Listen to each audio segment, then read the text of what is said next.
Hello friends, welcome to Vidhun's view. இப்போ நம்ம பார்க்க போகிறது பெனிஃபிட்ஸ் ஆஃப் கஞ்சா. என்னடா தமிழ்நாட்டில் ஜீரோ கல்டிவேஷனில் இருக்கிறத பற்றி பேசுகிறேன்னு நினைக்காதீங்க. இன்றைக்கி இது எங்கேயும் கிடைக்கிறதில்ல. முக்கியமாக ஸ்கூல் பசங்க, காலேஜ் பசங்க கையில் இது கிடைக்கிறதே இல்லை. அதுவும் ஒரு காரணம்தான் இதை பற்றி நான் இன்றைக்கி பேசுகிறதுக்கு. கஞ்சாவோட பெனிஃபிட் என்னென்னு பார்த்தீங்கன்னா, இன்ஸ்டன்ட் பிரெயின் ஃபாக். கஞ்சா குடித்தா வர்ற புகை மாதிரியே நம்ம பிரெயின்லேயும் ஒரு புகை பிரெயினை கவர் பண்ணிக்கும். அப்போ பிரெயினுக்கு தான் எங்கே இருக்குன்னே தெரியாது. அதே மாதிரி தான் கஞ்சா குடித்தவங்களுக்கும் தான் எங்கே இருக்குன்னே தெரியாது. எங்கே இருக்குன்னு தெரியாமல் பக்கத்து வீட்டில் இருப்பாங்க, ட்ரைனேஜில் இருப்பாங்க, ஃபுல்லாக கட்டி முடிக்காத பில்டிங்கில் இருப்பாங்க. ஆனால் கடைசி வரைக்கும் தான் வீட்டுக்கு போகிறக்கு வழி அவங்களுக்கு தெரியாது. கஞ்சாவோட 2வது சிறப்பம்சம் என்னென்னு பார்த்தீங்கன்னா, ஞாபக மறதி, மெமரி லாஸ். நமக்கெல்லாம் கிடைக்காதது ஒன்று கஞ்சா யூஸ் பண்ணுறவங்களுக்கு கிடைக்கும். கஞ்சா யூஸ் பண்ணதுக்கப்புறம் அவங்க தெளிகிற வரைக்கும் என்ன நடந்துச்சுன்னு அவங்களுக்கு தெரியாது. அந்த டைமில் அவங்க யாரை வேணால் அடிக்கலாம், திட்டலாம், வம்பிழுக்கலாம், என்ன வேணால் பண்ணலாம். அதே அவங்களுக்கும் நடக்கலாம். ஆனால் இது எதுவுமே தெரியாமல் எல்லாத்தையும் மறந்து ஒரு குழந்த மாதிரி மறுபடியும் பிறக்கிறாங்க. எவ்வளோ லக்கில். அடுத்த சிறப்பம்சம் ஜீரோ மோட்டிவேஷன். மோட்டிவேஷன்னா என்ன?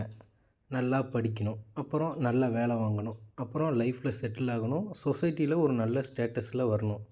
இந்த மாதிரி நம்ம பல விஷயத்தில் சாப்டரில் கன்ஃபியூஸ் ஆகி பல பாதைகளில் ஓடுறோம். ஆனால் அவங்கள பாருங்கள், ஒரே மோட்டிவ் தான்.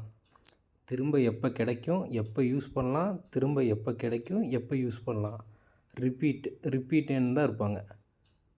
லைஃப்பில் ஒரு கோலை செட் பண்ணி அந்த ஒரு கோலை எப்படி அச்சீவ் பண்ணுறதுன்னு நம்ம அவங்கக்கிட்ட மட்டும்தான் கற்றுக்க முடியும்.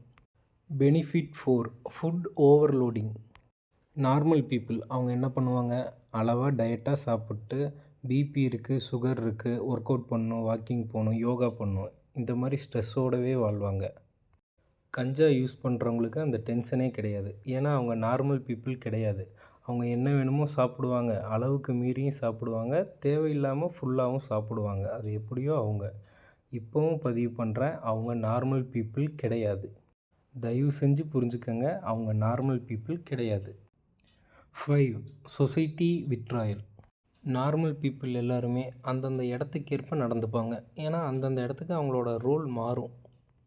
ஆனால் இவங்க தான் நார்மல் பீப்புள் இல்லையே. இவங்க இருக்கிற யூனிவர்ஸ், அதுக்குள்ளே இருக்க ரூல்ஸ் எல்லாமே இவங்க நினச்சா மாற்றலாம். இவங்க அப்படி நடந்துக்கணும்னு நீங்கள் நினைக்கக்கூடாது. ஏன்னா மறுபடியும் பதிவு பண்ணுறேன், இவங்க நார்மல் பீப்புள் கிடையாது. Number 6, anxiety and over thinking. Normal பீப்புள்ஸுக்கு ஓவர் திங்கிங் தேவையில்லாத விஷயத்தில் தான் இருக்கும். தான் லைஃப்பில் தான் ஃபேமிலி, தனக்கப்புறம் தான் ஃபேமிலி என்ன பண்ணும், அந்த மாதிரி திங்கிங்கில் டைமை வேஸ்ட் பண்ண மாட்டாங்க இவங்க. அடுத்த நாள் கிடைக்குமா, கிடைக்காம போயிட்டு என்ன பண்ணுறது, அடுத்த நாள் கண்டிப்பாக கிடைக்கிறதுக்கு என்ன பண்ணணும், அந்த மாதிரி ஓவராக திங்க் பண்ண ஆரம்பிச்சிருவாங்க. கஞ்சாங்கிற ஒரு பொருள் இல்லைன்னா தான் லைஃபே இல்லை, இந்த வேர்ல்டே இல்லைங்கிற அளவுக்கு திங்க் பண்ணக்கூடிய ஆளுங்க. சிறப்பான சிறப்பம்சம் 7, லைஃப் ஸ்லோ மோஷன். நாம் ஒரு வீடியோ எடுத்து அதை எடிட் பண்ணி ஸ்லோ மோஷனில் போட்டு தான் பில்டப் கொடுக்கணும். ஆனால் இவங்க அப்படி கிடையாது. நான் வீட்டுக்கே போயிட்டேன், உன்னமாடா நீ பேசிகிட்ருக்க அப்படிங்கிற மாதிரி சிறப்பான ஆளுங்க. அடுத்த வீடியோவில் உங்களை சந்திக்கும் வரை உங்களுடைய நான் விதுன்ஸ் வியூ.